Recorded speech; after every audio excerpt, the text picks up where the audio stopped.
بسم اللہ الرحمن الرحیم۔ السلام علیکم پیارے دوستو، آپ کا استقبال ہے ہمارے اسلامک چینل فیتھ فل ریلیجن پر، جہاں پر ہم اپنے دوستوں کے لیے اسلامک واقعات اور قصے بیان کرتے ہیں۔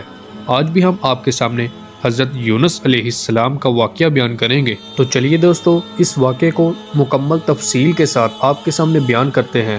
کیا پتہ اس واقعے سے ہماری دلی کیفیت بدل جائے اور ہم اللہ کے قریب ہو جائیں۔ تو ویڈیو کو شروع ہونے سے پہلے آپ سے عاجزانہ گزارش ہے کہ اسلامک ویڈیوز دیکھنے کے لیے ہمارے اس چینل کو سبسکرائب کریں تاکہ اسلام کی تعلیمات آپ تک پہنچ جائیں۔ حضرت یونس علیہ السلام کا واقعہ قرآن مجید میں بیان کیا گیا ہے۔ حضرت یونس علیہ السلام بنی اسرائیل کے پیغمبروں میں سے ایک تھے۔ ان کا واقعہ درج ذیل ہے۔ دعوت۔ حضرت یونس علیہ السلام کو اللہ تعالیٰ نے نینوا کے شہر میں لوگوں کو اللہ کی عبادت کی طرف بلانے کے لیے بھیجا۔ نینوا ایک بڑا شہر تھا، لیکن وہاں کے لوگ بہت زیادہ گناہ گار اور نافرمان تھے۔ قوم کا انکار۔ حضرت یونس علیہ السلام نے اپنی قوم کو اللہ کے پیغام کی دعوت دی، لیکن لوگوں نے ان کی باتوں کو رد کر دیا اور ان کی مخالفت کی۔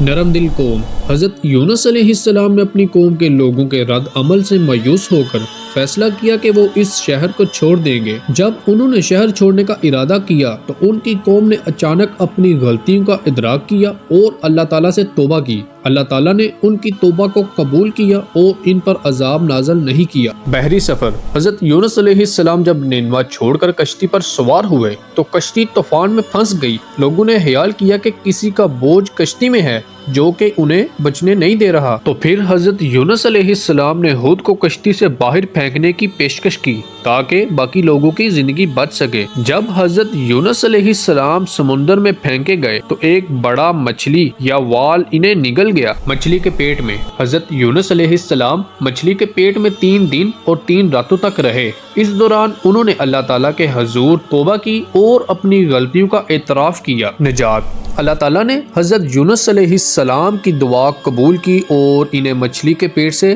زندہ باہر نکالا۔ واپسی۔